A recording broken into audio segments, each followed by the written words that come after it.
ใช้เครื่องกึ่งเล็กปาดหน้าเสื้อสูท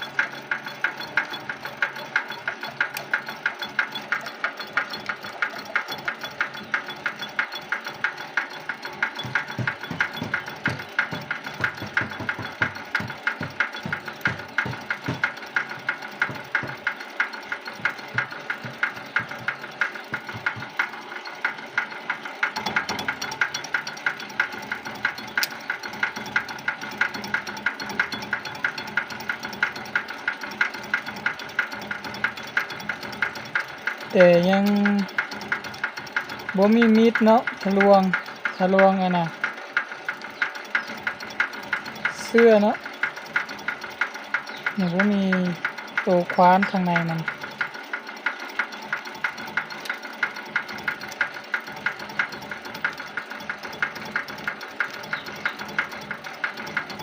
ลองปาดเบิ่งเนาะในตัวเก่าปาดแล้วใส่ได้นี่สิไปส่งไปคว้านเนาะใส่ลูก53เนาะ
โอ้ใส่ได้อยู่เนาะ